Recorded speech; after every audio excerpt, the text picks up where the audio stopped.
শারদীয়া দুর্গোৎসবের পর আলোর শহর চন্দননগরে জগদ্ধাত্রী পুজোতেও সেরাদের সম্মান জানাল হুগলি টিভি। আজ মহাসপ্তমীর সকালে অনুষ্ঠিত হল হুগলি টিভি সেরা পূজা 2025 এর পুরস্কার প্রদান অনুষ্ঠান। উপস্থিত ছিলেন সম্মানীয় বিচারক ও বিশিষ্ট শিক্ষানুরাগী দেবাশিস মুখার্জি। স্বর্গীয় গৌরচন্দ্র মুখার্জি ও স্বর্গীয় শান্তি রানী মুখার্জির স্মৃতির উদ্দেশ্যে চন্দননগরের সেরা 10টি পূজা কমিটির হাতে পুরস্কার তুলে দেন তাদের সুযোগ্য পুত্র দেবাশিস মুখার্জি। একটানা 18 বছর ধরে হুগলি টিভি এই সেরার সম্মাননা আয়োজন করে আসছে। এই উদ্যোগ সম্পর্কে দেবাশিস মুখার্জি বলেন, এমন সামাজিক উদ্যোগ শুধু উৎসাহই দেয় না, সমাজে একতা ও সংস্কৃতির বন্ধন আরও দৃঢ় করে।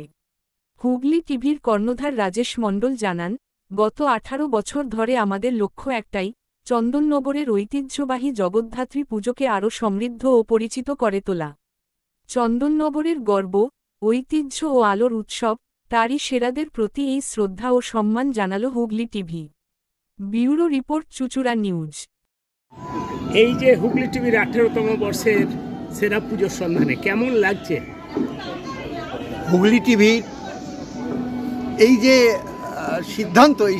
সিদ্ধান্তকে আমি স্যালিউট জানাচ্ছি।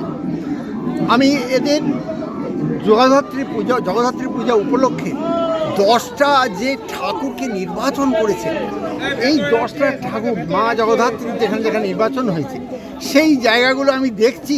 প্রত্যেকটা থিম তার আলাদা স্বাতন্ত্রতা রয়েছে, তার আলাদা মূল্য রয়েছে, এবং মূল্যায়ন করলে বুঝতে পারা যাবে আজকে বাস্তব জীবনে এইগুলো ভাববার সময় এসে গেছে, আমাদের দেওয়ালে পিঠ ঠেকে গেছে। আমরা কিন্তু প্রত্যেকটা আমি লক্ষ্য করেছি এবং এগুলো দরকার আছে। কখনো আমাদের সম্পর্ক কোথায় নেমেছে, কখনো আমাদের প্রকৃতিকে ধ্বংস করে ফেলছি, কখনো আমরা সবুজায়নকে ধ্বংস করছি, হ্যাঁ, কখনো আমরা লাইব্রেরি, এটা দারুণ জিনিস।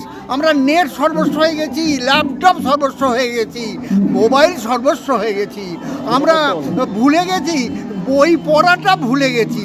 হ্যাঁ, আমার বয়স হয়েছে, আমরা ছাত্রজীবনে যেটুকু যা দেখেছি, এখন দেখছি বই পড়াটা বর্তমান প্রজন্মের কাছে একদম শেষ। এগুলো খুব প্রয়োজন, বিশেষ প্রয়োজন। আমি হুগলি টিভির কাছে, আমি পরম করুণাময় বা মা জগদ্ধাত্রীর কাছে আমি করজোরে, আমি ভক্তি ভরে জানাচ্ছি, হুগলি টিভি এইভাবে এগিয়ে চলুক, আর আমাদের মতো অতি নগণ্য মানুষও যেন সহযোগিতা করার সুযোগ পায় এবং করবার চেষ্টা করব। হ্যাঁ, আমি দেবাশিস মুখার্জি, স্বর্গত পিতৃদেব গৌরচন্দ্র মুখার্জি, স্বর্গত মাতৃদেবী শান্তি রানী মুখার্জির স্মৃতির উদ্দেশ্যে আমাকে এই সেবা করার সুযোগ দেওয়ার জন্যে আমি হুগলি টিভি এবং আমি মিস্টার সিনহা এবং মিস্টার মণ্ডলের কাছে কৃতজ্ঞ থাকলাম, হুগলি টিভির কাছে কৃতজ্ঞ থাকলাম।